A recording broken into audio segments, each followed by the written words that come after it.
हमारे कालीराम साईं जी का जन्मोत्सव है। एक बार सब लोग, सब श्रोता जन इनको एक बार कहो बधाई हो, एक बार कहो हरि बोल, हरि बोल, एक बार कहो श्री राधे। श्री राधे। किशोरी जी की कृपा बनी रहे, श्री ठाकुर जी की कृपा ऐसी बनी रहे और आप सदा युग युग जीवें, ऐसे ही कथा उल्लासनगर में होती रहे, खूब आनंद ब्रजवासियों का यह मनता रहे। और उसी उपलक्ष्य में आज यहाँ पर पंडित नवीन शर्मा जी का तबला वादन और साथ में अरशद जी का इशराज वादन अभी होगा और उससे पहले अभी यहाँ रास भी होगा। एक पद रास का होगा और उसके बाद फिर ये उत्सव की रूपरेखा बनेगी। आप सब लोग वो करके यहाँ से जाइएगा।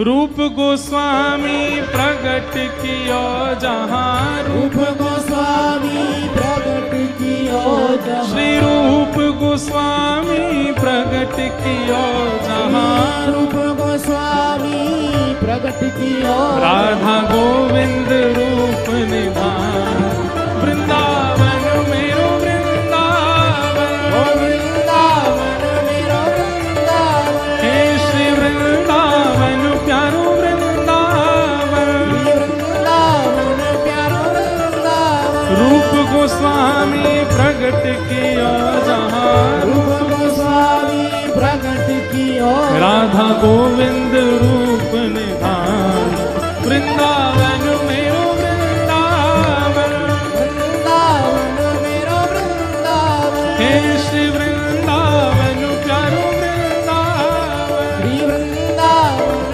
प्यारो वृंदावन। ओ जिनकी कृपा से यह रस प्रगटो वृंदावन अभिराम, जिनकी कृपा से यह रस प्रगट्यो वृंदावन अभिराम। हाँ, जिनकी कृपा से यह रस प्रगटो वृंदावन अभिराम, जिनकी कृपा से यह रस प्रगट्यो वृंदावन अभिराम।